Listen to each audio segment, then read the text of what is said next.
បងប្អូនទាំងអស់គ្នាខ្ញុំអាប់ដេតព័ត៌មានតាក់ទងជាមួយស្បៃបន្តិចកាលពីដើមឡើយខាងខ្ញុំលក់ស្បៃហ្នឹងគឺតាក់ទងជាមួយនឹងស្បៃរបស់ថៃចាតែឥឡូវនេះខាងខ្ញុំអត់មានទៀតទេចាអញ្ចឹងបើបងទាំងអស់គ្នាទិញស្បៃខាងខ្ញុំគឺមានតែផលិតផលរបស់ប្រទេសមួយទៀតចាដែលមួយដុំនេះគឺតសេផ្លាក2គុណនឹង100កម្រិតគឺ70%ចាហើយតម្លៃរបស់វាហ្នឹងគឺធូរថ្លៃមែនទែនបងប្អូនមួយកៃនេះត្រឹមតែ140,000ទេ free សេវាដឹកជញ្ជូនអញ្ចឹងបើបងប្អូនទាំងអស់គ្នាមានតម្រូវការស្បៃនេះបងប្អូនអាចធ្វើការទំនាក់ទំនងបានហើយបងប្អូនមើលកន្លែងពាក្យនេះឃើញថា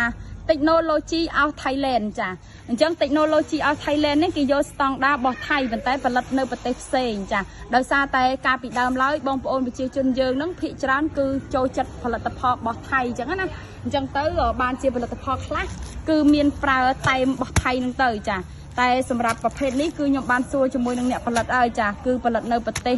វៀតណាមចាអញ្ចឹងបើបងទាំងអស់គ្នាត្រូវការចាអាចកំងទិញបានក្នុងមួយដុំនេះតម្លៃត្រឹមតែ140,000ទេដែលຂະຫນາດគេសរសេរលើនេះគឺ2គុណនឹង100កម្រិត